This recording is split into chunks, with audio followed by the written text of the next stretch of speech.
What is going on, guys? Welcome to the Contractor Radio podcast. My name is Tommy Richardson. I am the marketing coach here at Contractor Coach Pro.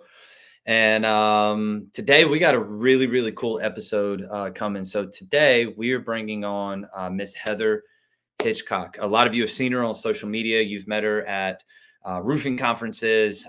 You've seen her all over the place, and maybe you follow her, but you don't really know her that well. Well, hopefully today we can solve some of that problem for you, because I'm also going to get to know Heather a little bit more today as well. So without further ado, let's bring her on. What's up, girl? What's up? How are you doing? I am fabulous, my friend. How are you? I'm doing very good. It has been a wonderful week. Good. I took this week off. Look at you, bro. From all coaching calls and everything. Let's go. Yeah, as you can see, it has not actually been a week off. I actually was looking. I'm like, wow, we've got some stuff going on back here. Yeah. So no, and we can get into all of that a little bit later, but there's been a couple of things that I've been trying to work through. Yeah. I've posted about it on social media. I'm not shy about it. You can, we can talk about that stuff. But as I said, when I was introing you in, we met, I think it was SRC last year. Yeah. I think that's where we actually met. And we met because I was taking photos while you were on stage, and I had to airdrop you some photos so you could have them.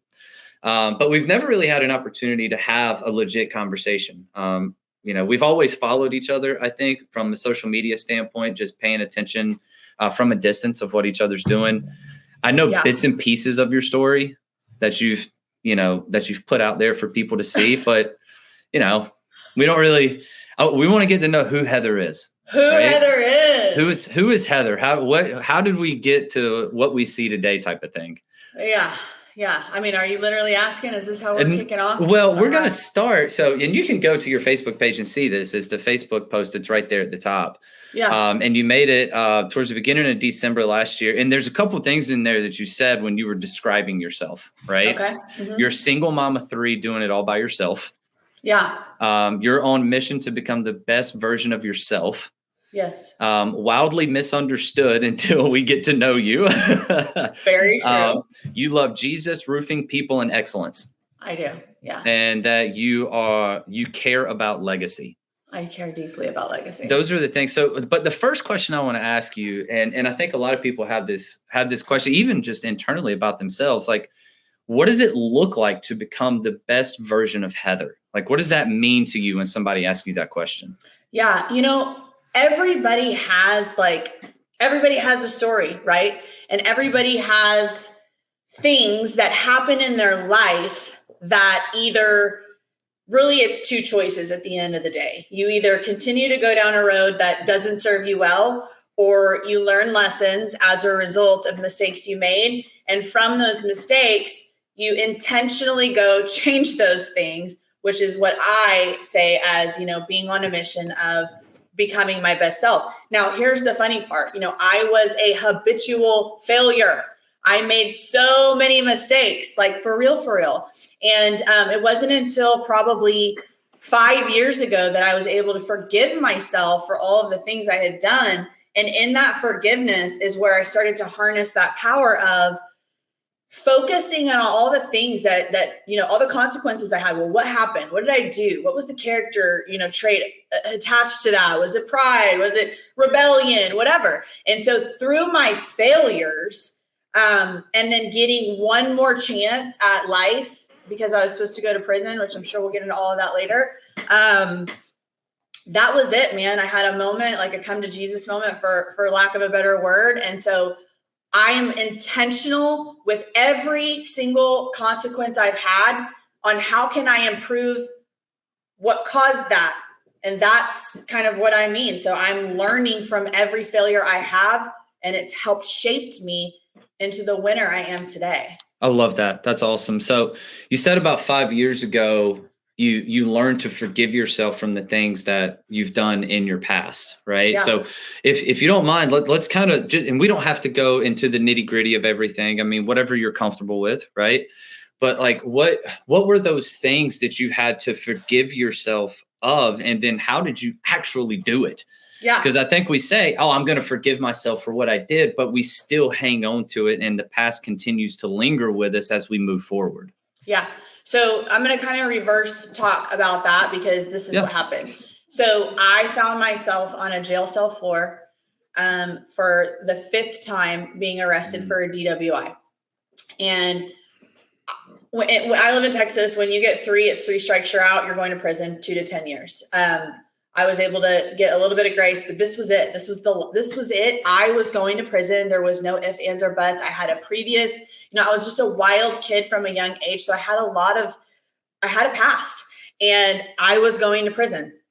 And so I got out of jail on bond, and I was just kind of at this really, really low place of like, there was nothing I could do to get out of it. And so it humbled me to my core. And in that humility is where I just got on my face before the Lord. Like, I don't even know who you are. I don't know how to, man, it makes me emotional.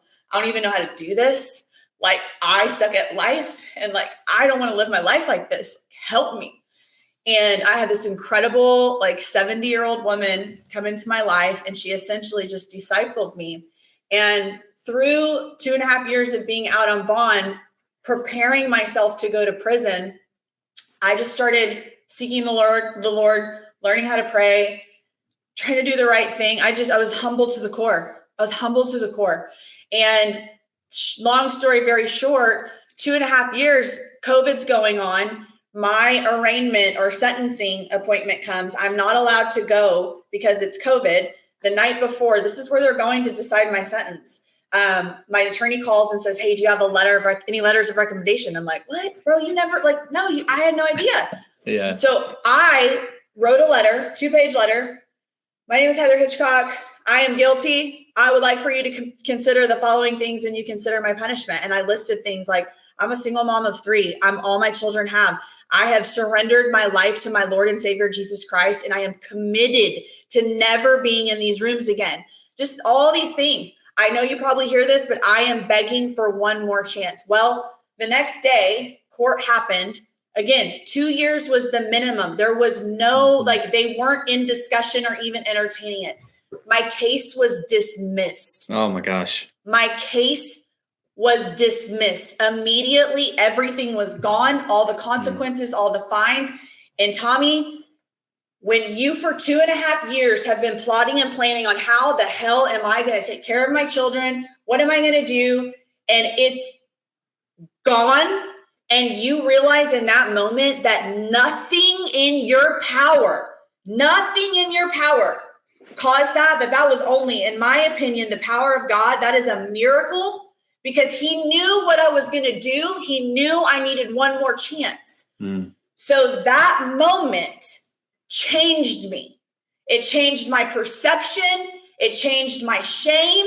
It changed everything. I knew at that point who I was in him, which was forgiven, redeemed, free, literally free. Yeah. And bro, it was on from that moment. I've never been the same. It marked me. It changed me. And now I'm like, there is nothing that can shake me. There is nothing that can scare me. There is nothing I am afraid of because I know whose I am. I know who has me. And so that's been really the catalyst for what you've seen in this journey. Yeah. I mean, Joshua 1:5 says, no man will ever stand in the way of what I have for you. Right. Like, that's the reality of it, right? Like nothing can stand in your way when you're doing exactly what God has called you to do. That's it. And I'm kind of going through something a little similar to that. Like I'm not looking at like jail or anything, but like there's been things that have happened, what was it? Back in August, I just blacked out all of a sudden. I just went out and ended up at the ER. They're like, hey, dude, you're like ridiculously dehydrated. Like you've got to hydrate yourselves. Okay, cool. Did that. 2 months later, same thing happened again. Passed out again, but this time I was at home, and my wife and kids saw it, and it was like, dude, you've got to start taking care of yourself. Yes. Right. And then a couple weeks ago, it was like 3 or 4 straight days of just nonstop like nausea and stress, just like compounding. Because for the first time in like 15 years, because I went to the military after high school. Right. I got injured in 2008 and all that good stuff. So for the first time since 2008, I I didn't have what felt like a crap ton of pressure on me. Yep. And it just like all caught up to me all of a sudden. And which is why this week I took this week off from all meetings, because I've got to start processing like, okay, who am I? Where am I supposed to go? What am I supposed to be doing? Like there's a deeper purpose other than just like coaching people in marketing, right? Like what is that and what am I supposed to do? Which is why you see all this stuff written down on the boards behind me, because literally every morning from 9 o'clock until noon, I am in here writing and journaling and praying and seeking and just trying to figure this whole thing out. I love it. I love it. So, I mean, all right. So you don't go to jail. We are like, oh my God, like, praise God. I can stay with my kids. They got a mom that can take care of them. Right. You know, so you have 3 kids. So you have a son, your oldest son works for you. He's 21, Carter. Yep. Yeah. Carter works for you. Your daughter, no idea who she is, but I know she's a cheerleader. That's about all I can really do. Hayden. Yeah. My daughter, Hayden, is a senior. She's graduating. She's going to go hopefully cheer at Baylor this year. Awesome. Next year. And then you also have your youngest is your boy, another boy, Asher. right? Yep. He's 10. Talk to me about, like going through that with them, like was like, because I know as a mom, like, cause I see my wife, cause we have 2 kids. We have a 1 on the way, by the way. We have our you told me. Congratulations. We have our 3rd coming in July. It's like, I could not imagine having to walk through that. Oh my gosh. With my kids. So during this time frame, like, and I'm not trying to make you emotional. Oh, you're not by any means, but just like, what is that time like with your kids? Yeah. No, I appreciate you. But like, let me just tell you that part of why I'm here is because he knew, well, and on that jail cell floor, kind of a funny point, not funny, but I had a moment where I was like, God, if you just get me out of this, like I'll tell everyone about your goodness. I'll have no shame. Like nothing will stop. There was this whole exchange. So all of that to say, like, I believe I was spared to share my story because my story is powerful and I know it encourages other people who are in struggle. So there's nothing you can't ask me. I'm not, sometimes I get emotional just because it pierces me. Yeah. But no, that's a great question, Tommy. It was very hard. So I'll be honest. I didn't let on to them the reality that I was like for sure going to prison. They did not know the level of seriousness based on my criminal past. They weren't privy to all those details. So it was just a very somber time. And I was very intentional trying to just prepare as much as I could for someone to take care of them while they were away. I didn't fixate on it too much because when I tell you, like, I'm not trying to sound all cliche Christian. Like when I tell you I had nothing, I was so humbled. Like all I could do was just look to him like, God, I don't even know.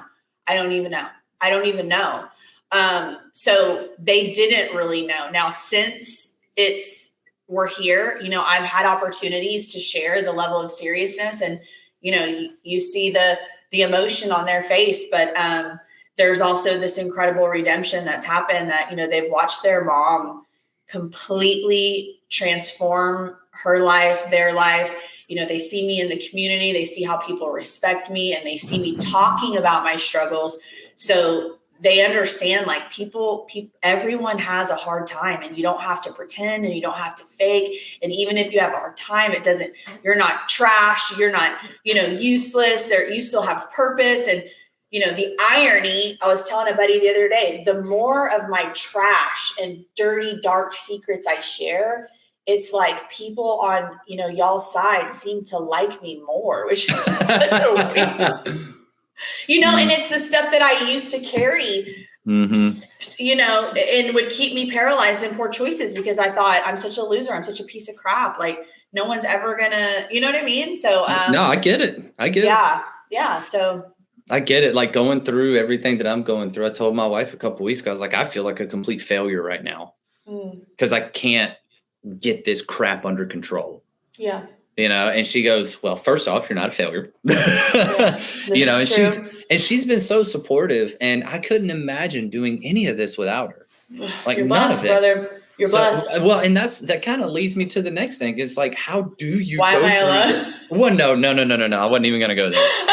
No. Which I do have a boyfriend for the first time in a very long time. Shut up. I don't give any information, but today I changed my Facebook status relationship status for the first time since 2013. Well, more to be revealed. Good for you. That is awesome. Thanks. That is awesome. It's like you're in high school all over again. It's a big deal. It actually is. Yeah. That's awesome. I love that. Good for you. Yeah. Good for you. So breaking news on the Contractor Radio podcast. Heather Hitchcock is off the market. Y'all can chill. Stop sliding into her DMs and leave her alone. Yeah. No, how do you do it? Tommy, like, you just do it. You know, I don't have a choice. Like, I have no choice. Like, I will tell you that I have a hard time having empathy for people because I hear a lot of people complain and married people, and they're like, oh, my husband's out of town. I'm like a single mom. I'm like, your husband's out of town making money. You're not a single mom, you know? And I don't mean that like brashly. Like, I understand things are hard, but I believe anybody can do whatever they need to do to get to where they're supposed to be. And it's not because I have some people who I think are a little bit like haterish of me, and they're like, oh, you're just so tough all the time. No, I'm not tough. I'm tough, but I sit on my closet floor and sob. You know, it is a struggle. This is not easy, but I don't have any other choice. So what am I going to do? I figure it out. And fortunately, you know, my children are, I'll put that fruit up against anybody. I have some of the most incredible kids. They live a very blessed life, but we're a different dynamic. They have to help me. They take care, you know, my oldest son just left, setting everything up for me. He's going to pick up my youngest son. We are a unit and we work together. And people used to judge me, you know, you're too hard on your kids. They have to do too much. My daughter is 16 years old and she drives a BMW. She has a job with me. Do you know what I'm saying? Like, no, they have to help. So my children are a large reason why I'm able to do what I do. But man, I have a vision. It's not going to be like this forever. God is bringing me incredible people. And so I just know, like, we're in grind mode and time freedom is coming. Yeah. 100%. I like to call this thing, and I've learned it the past couple of weeks, it's called patient endurance. Ooh, I like that. I think it's Revelation 14:13 is where I get that from. I want to write that down. Let me make sure that's where that comes from. Good, Tommy. It's called patient endurance. And 14:12, Revelation 14:12 is the Bible verse. Okay. And what it says, and I'll just read it to you real quick. So what it says is, this calls for patient endurance on the part of the people of God who keep his commands and remain faithful to Jesus, right?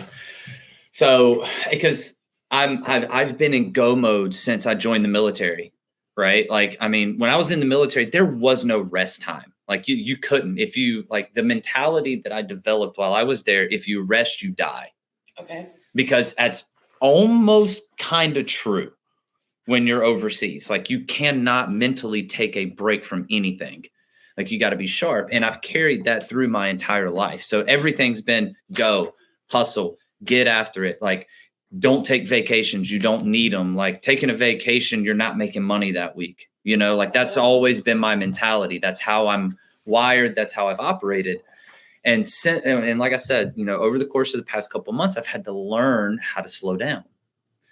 And the reason that I jump from thing to thing and idea to idea so much is because I don't have the patient endurance to focus on the one thing that I'm actually called to do. That's good. So for me, it's been like, okay, what's the one thing that I'm supposed to be doing? I know the profession I'm supposed to be in. I have zero question about that, but what's the point, right? Mm-hmm. Where am I supposed to take this thing? Well, my word of the year this year is just heal physically, mentally, spiritually, emotionally, in all those areas. And you have to be able to have patient endurance in order to see those things through, because it doesn't happen in 24 hours or even 6 months or a year sometimes, you know. And I feel like you're walking proof of that. Let's be honest. Okay. Yeah. For 2.5 years, you had to patiently endure not knowing what your future was going to look like. Yes. You know, and it was made very real to you. But I don't want to stay on your past book for so long, right? Like, you've done some freaking phenomenal things since that day. Number one, and I love that you did this, by the way, you had a CrossFit gym. Yes. So I love that you did that. So I was all in on CrossFit for a couple of years. I was all in on it. So like I qualified, like I did like the qualifiers. I made it to the quarterfinals one year in the CrossFit Games. Like I took it so seriously. I love this. And that was my jam. So what I get what CrossFit? Like how do we get to CrossFit? Okay, so straight up. So I in 2010 made one of the worst decisions of my life to sign up for the Houston Marathon. That is a bad decision. And I ran it and I killed my body and I had to get surgery on my knee. And ironically, they had me rehabbing my knee through CrossFit. And so I signed up at a local CrossFit gym.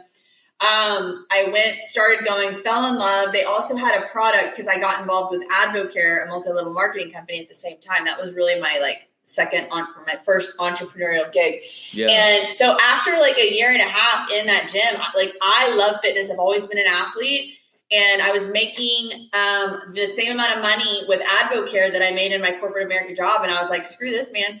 I'm about to open this gym. I had a buddy who loaned me $30,000 on a 5-year note, paid him back in a year and a half. And I opened a gym in May of 2010 in a city called Friendswood. That's just a really fun place.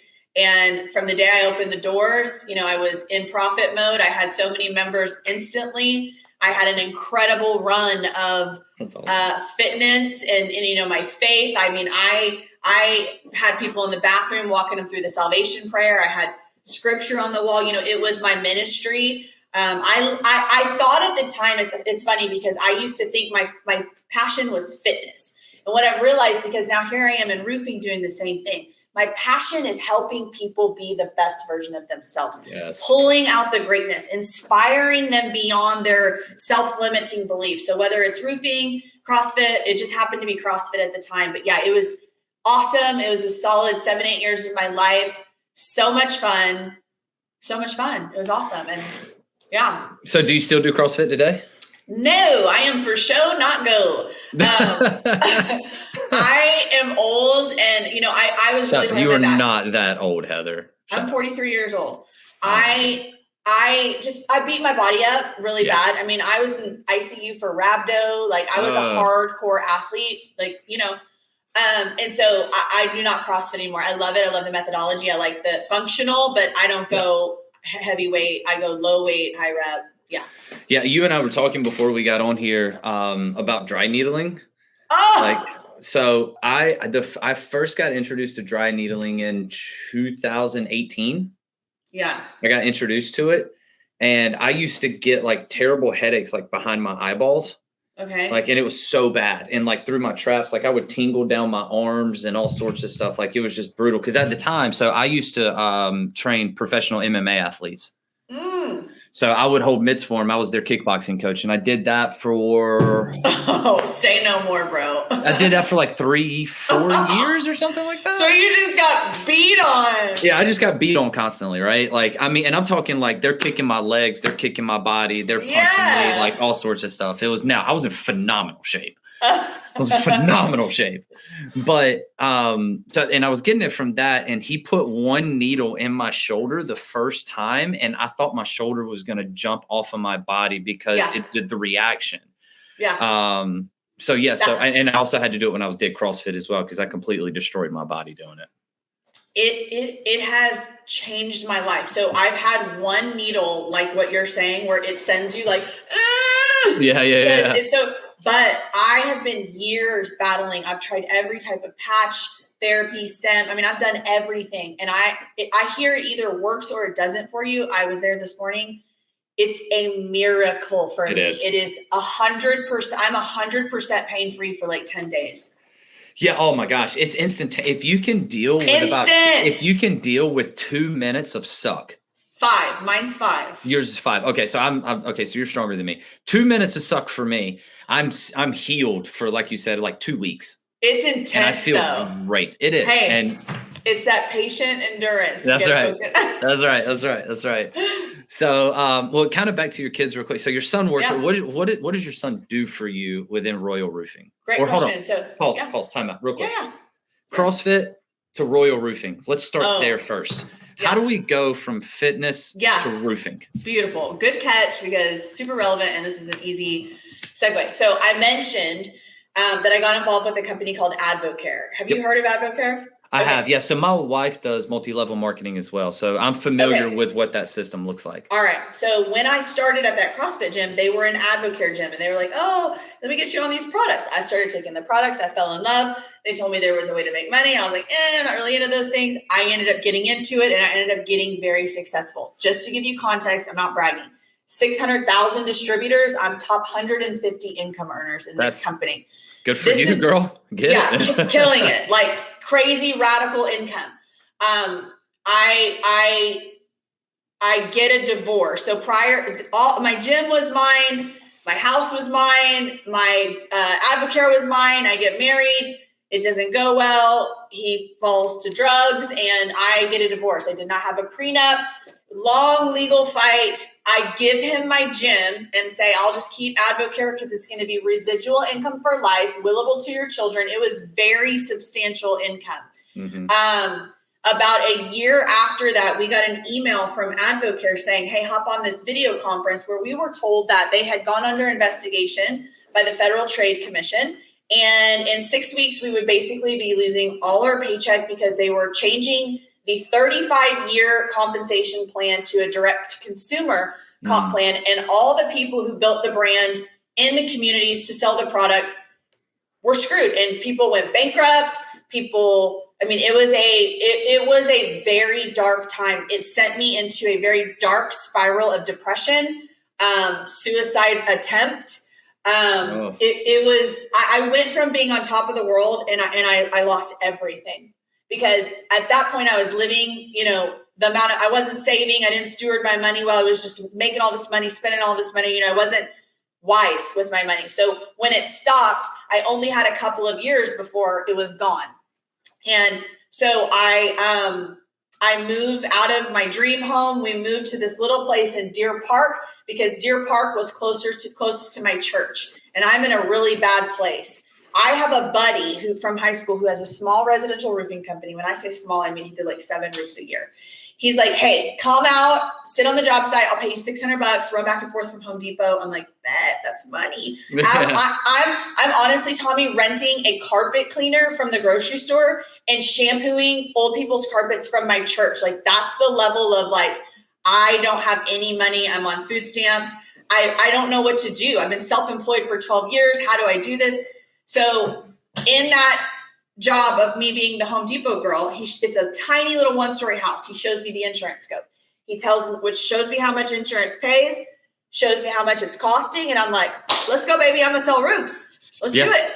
And so I go to work for over the course of 9.5 months for 3 local roofers here in my community that are like the most reputable. Mm-hmm. Zero experience, zero frame of reference, no idea like what I'm supposed to be looking for. They're training me.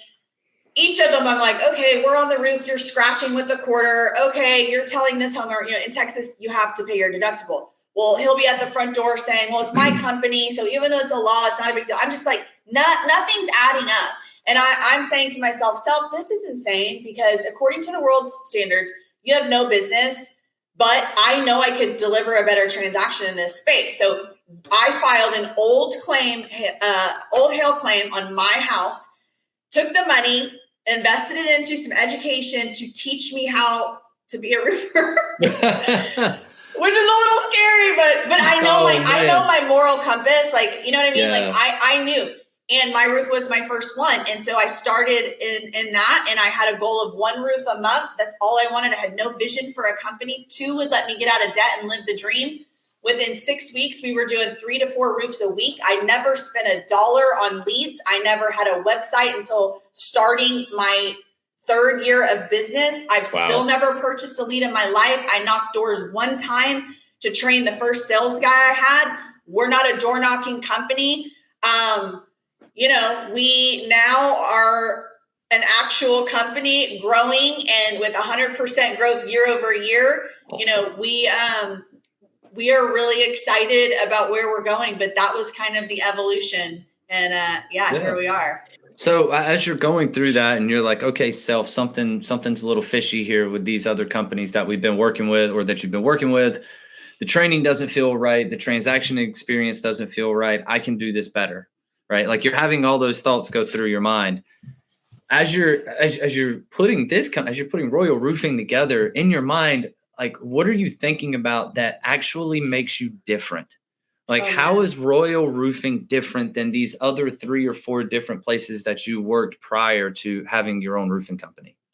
It's so cliche, but like we're nothing like. First of all, the majority of people that I've encountered don't even have full technical understanding on a roof assembly. They're out selling and they don't even know what they're selling. They don't understand ventilation. They don't understand flashing.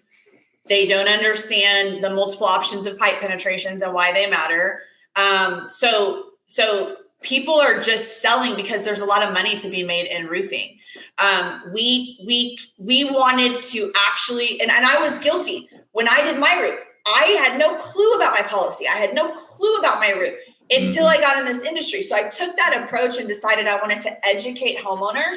I wanted to teach them so that they could make their own educated decision. So that is definitely one thing that separates us. You know, the other, like we legitimately have integrity. Like we really are going to do what's best for you, even if it's not what's best for us. I think too that there's an element of my personal story that has been threaded into Royal Roofing. And similarly to how I was out, you know, training people in CrossFit, people are attracted to what we're doing, and we get in their life and we inspire them and encourage them through a roof transaction. So we're very different than most contractors. Fair enough. Yeah.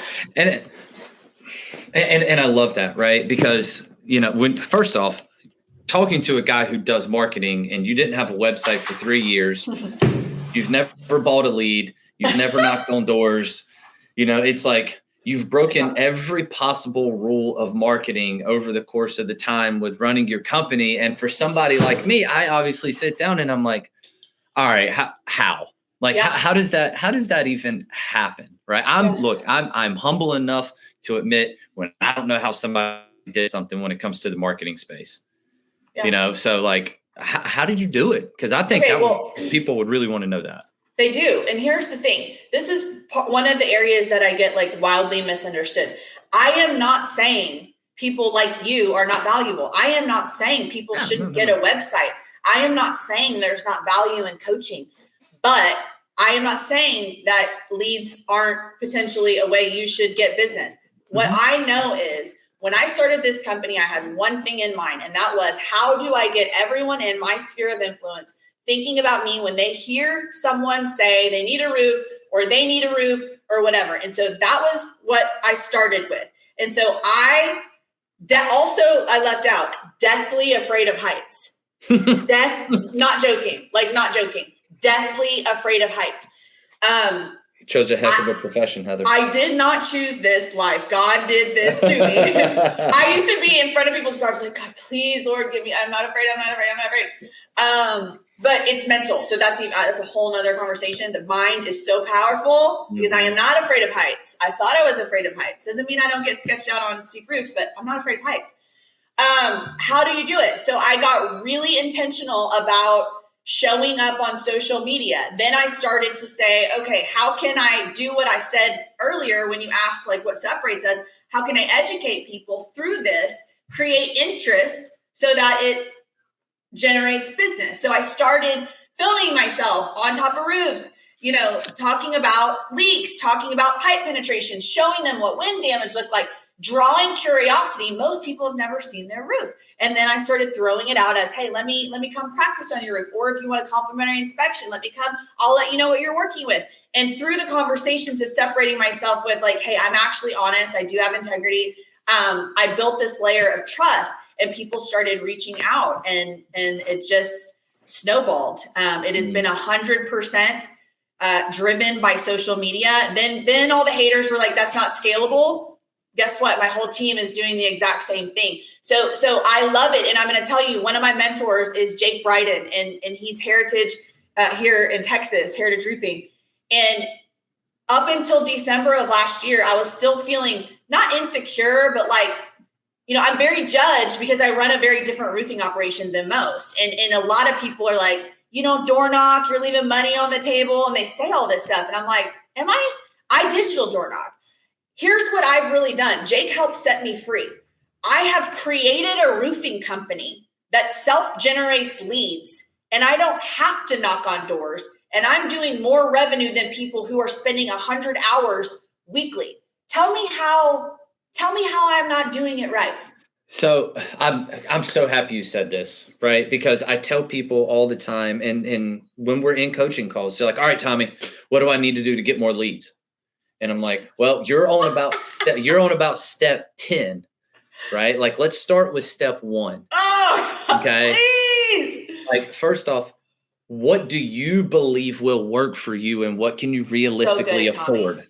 Right? So because if you don't believe in what you're doing in marketing, if you don't believe that Google ads or local services ads or any of this other stuff that's available from a digital lead generation standpoint, if you don't believe it's going to work, the moment it does not work, you pull the plug. Yes. The moment it doesn't work, you immediately pull the plug on it, right? And that's why you see contractors go from third party to third party to third party when it comes to marketing. And it's because, one, they don't know what they can afford, and they don't know how they want to build their business from their marketing strategy, right? Mm-hmm. Number two, they don't even know what they can, they don't even know how to track any of this stuff to see if it actually is working. True. Number three, they have no idea who their target audience is and who they're trying to get in front of, which is a huge deal when it comes to spending money in marketing, because you got to know where those people are. And lastly, they have no control over what happens. Mm-hmm. None. And they don't have the processes set up on the back end for once that phone does ring, or once that lead form does get filled out, or somebody sends you a text message or whatever. What does the process look like to see that lead through to get them booked to the appointment? So I love that you say that, because one size does not fit all when it comes to marketing. It just doesn't. And what people just, they come in and they get like pigeon focus. Like what I do with my people, we have a way of, so we have something called RGAs, revenue generating activity. And then our KPIs are a scorecard based that I created. This isn't like, oh, I'm going to do key performance metrics. No, I sat down this year. We sat down one-on-one. We asked, how much money do you want to make? What would change your family's life? So that I could understand what you need to do weekly to get there. And then I'm going to say, tell me about the things I'm looking at your strengths. Okay. Some of them are more strong on social media. Some of them are more strong in cold calling. So I gave them lanes to run in based on their natural gifting. People are so like copycat in this industry. Mm-hmm. They don't take a second to say like, hold on, like, what am I good at? Like, what do I enjoy? Do I like to talk to people? Because I've got people going into old school networking groups, destroying the game with networking. I have some people going after banks, because did you know there's an asset management division within banks? Those people manage trusts, AKA homes, for people who don't have the ability to take care. There are so many avenues to get roof, and I am not a door knocking hater. I love the door knockers, but we kind of consider ourselves a roofing concierge. There's so many different lanes. So I love to talk to someone one-on-one. Let me get a read on who you are, what you're good at, and then I'm going to suggest some RGAs, aka revenue generating activity, that lines up with your strengths. Then I'm going to give you a certain amount of numbers you need to hit every week, and then boom, it's game over. It's working for every single person in my company. God, that's so good. That's so good. I love that, right? Like you should just start coaching. I'm just kidding. Don't do that. Here's the thing. I love you, and I love you coaches. I am going to build my team's lives beyond their wildest dreams. Yeah. My commitment is to my team. I am a real entrepreneur building a real business based on my business, helping my people duplicate within a system that y'all don't even know what's about to happen. Wait, roofing is going to blow people's minds in the next few months. If that wasn't a recruiting video, I don't know what is, girl. Are you going to give me the B-roll? Am I going to get this? Well, yeah, you will get a copy of it. Okay, You will get a copy of it. Yeah. Well, and to your all my recruiting is done on social media too. Yeah. Well, I mean, let's think about this. It helps that you're wearing Jordans in almost every single video. Let's be honest. I mean, gotta keep it clean. Does it help? Because some people might think, like, she's a 43-year-old chick. She wears a flat brim hat and high tops all the time. What's up with her? So, I'm going to say, you do not look like you're 42 years old. Just so we're clear. 43, bro. No, golly, dude, I'm gonna be. I love you, Tommy. I'm gonna be 36 this year, and I feel like I look 5 years older than you do. Like, as my wife, I told my wife, I was like, I have lived a very hard life from the age of 19, and I know you have too, right? God's been really good to me. yeah, no doubt, and I can second that. Yeah. So, but back to the question I was going to ask you prior to us getting to what led you from one stage of life to the next, going to Royal Roofing. You said your son works for you and your daughter also works for you. So what do they do within your company? Because I saw a picture of your son at his first adjuster meeting a couple of days ago. Yep. So my son started just as we like to have a quality control on site from the beginning of a build to the end of the build. So Carter's primary job initially was to be the runner, to be on site, to be a point of contact for the customer. He was kind of paying attention, and we have incredible crews, so they're not really micromanaging just in case they needed something. Yeah. Through that and through Royal Roofing growing, my son just organically watched what happened. He watched people coming in. He watched how people treated me. He was like, oh, wow, my mom's kind of like building like an actual thing here. Yeah. He saw the money being exchanged. He was running and picking up checks for me, and he finally came to me and he was like, Mom, I want to learn this business. And I'm like, bet, let's go. And so I have incredible men on my team that are helping me pour into him. And so we are laser focused on getting him mastered in documentation and inspection all the way through the adjuster meetings. He's going to start working on small repairs. He is going to learn from the ground up. So by the time he's 25, he will hopefully be a millionaire, helping me manage this company, and his life will be by design. That is so cool. Yeah. I mean, it really is. Like, that's so cool that you're able to integrate him into what you're doing. And then your daughter obviously helping out as well. She's in school, so it's probably on a little bit smaller of a scale. But yes. What does your daughter do? She's really more of like a helper. My daughter's just amazing at like things. So she comes and cleans my office for cash.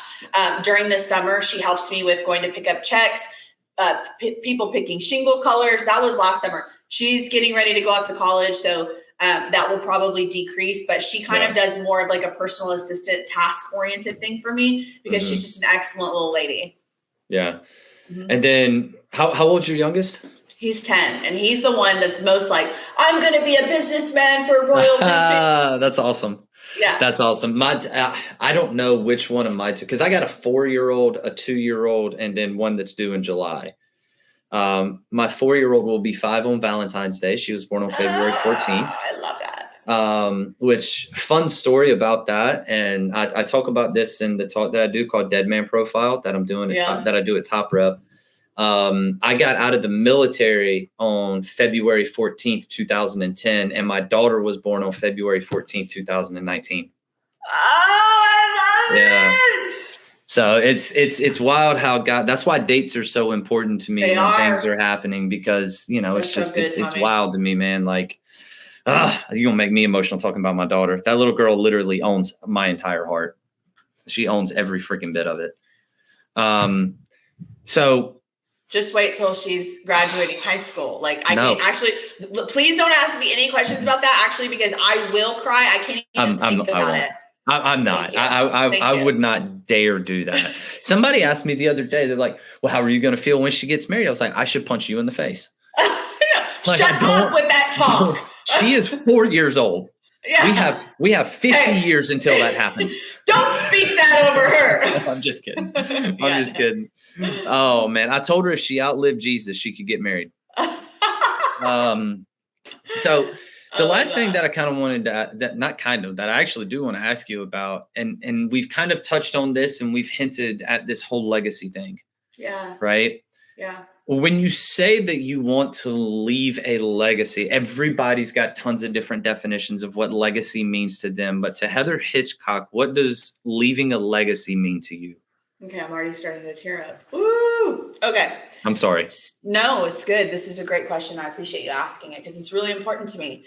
And you're right. So many people have, such different interpretations of that. Mm-hmm. For me, a big part of why I lived on the struggle bus from a young age on was because, let me just first preface, my parents did the best they could. My parents did the best they could raising me.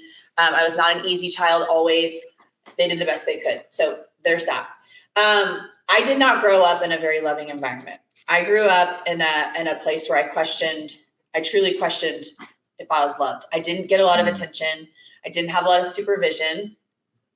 And I grew up in just a very toxic place. That being said, nothing about my life has been normal with people, the roles they're supposed to serve, whether it be my mom, my dad, my brother doesn't speak to me. I don't really all the way know that. He's 5 years younger than me. He doesn't speak to me. Unfortunately, my choices in men weren't good choices. And so here I am raising these children alone. Like every significant relationship that's supposed to be a significant role in your life was not filled for me. And so I grew up very empty, broken, hurting, questioning myself, lonely, no real family traditions, just the gross stuff that like you never see for your life, brokenness, divorce, broken home. And so, I'll be damned if that cycle is going to repeat in my life. And so like the generational curses have been broken off. Like they're broken off. This bloodline is starting new here. And legacy for me is teaching my children, how to be good humans, how to be good brothers and sisters, how important family is, what family traditions look like. And so my intention is to build the love, the family unit so that my children, and I'm just in the trenches. And as soon as my kid, like it's coming, but I'm in the trenches. I'm the one that's suffering through it. And I'm not going to see the fruit for a while, but it's coming. Mm-hmm. So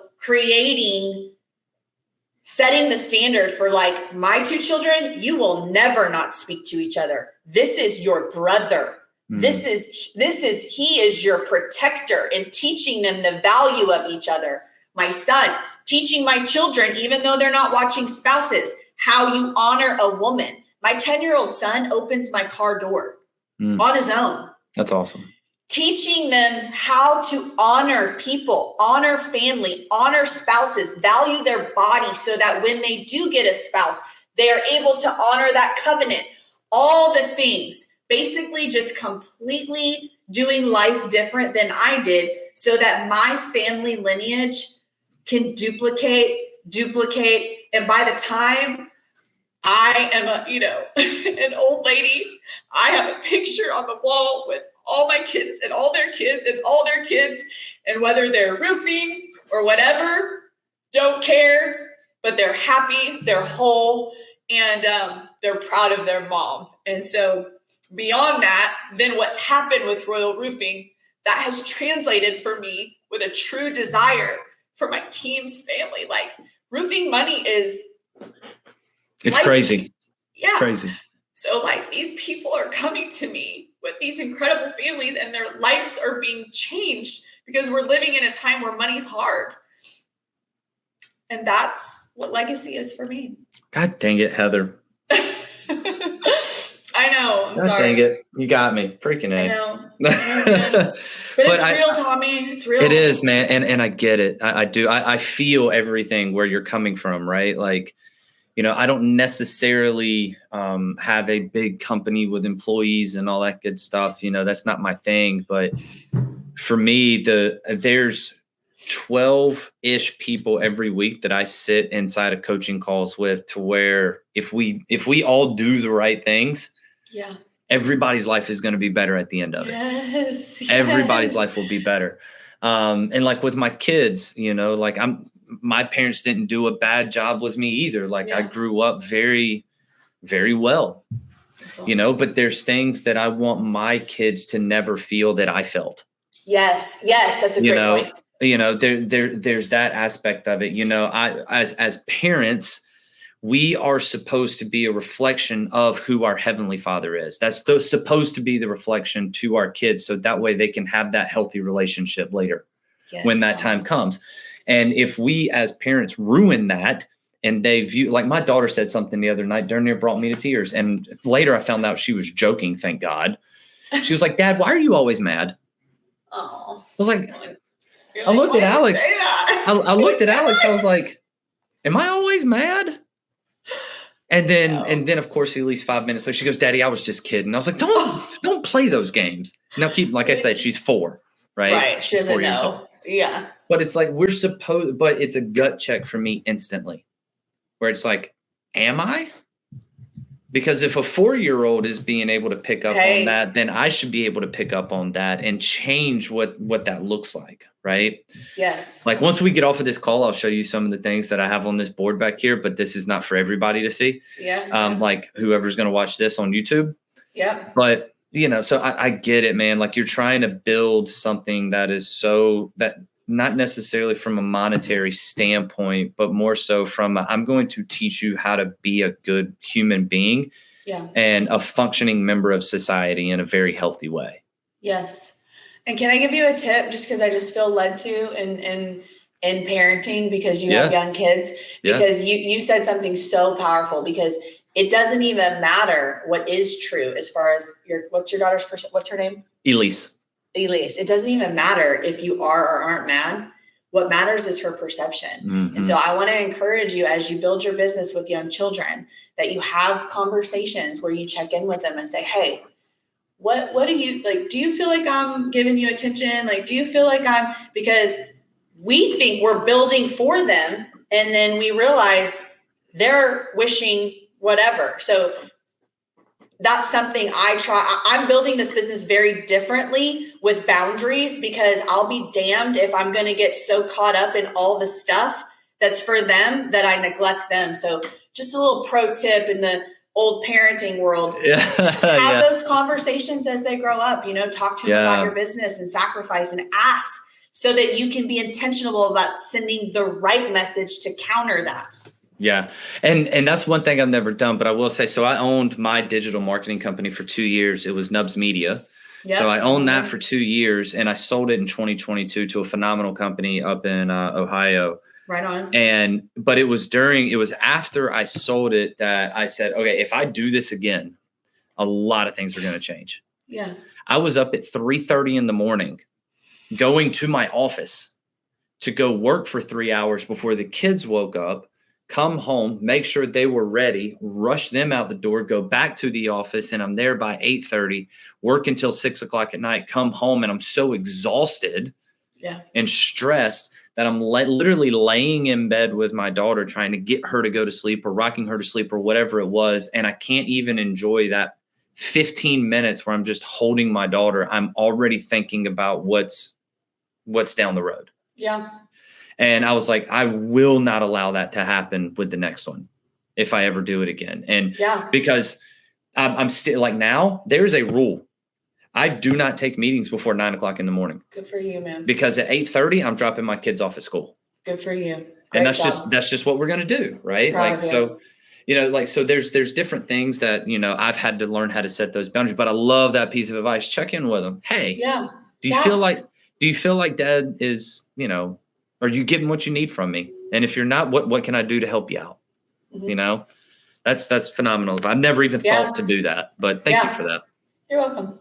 My failures. That's how I teach. There you go. Well, Heather, I appreciate you being on here today. Yes. Thank you so much. I know when we texted about this, you're like, you don't really do this a whole lot, but so we do genuinely appreciate it. And thank you very much. And if you want to go find Heather, you can find her on Facebook. You can find her on Instagram, and I'm sure you can find her on TikTok as well.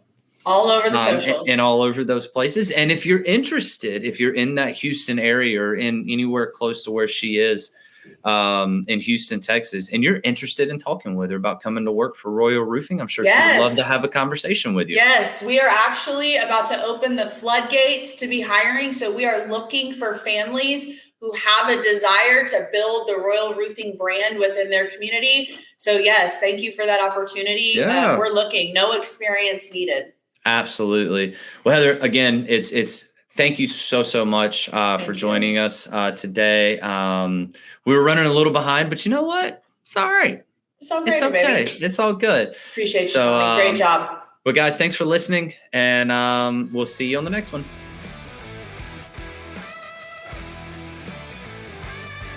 Oh, you're still here? Well, you must have thought it was great. Make sure to like and subscribe to Contractor Radio and never miss an episode, because we're here to help you get better at what you do.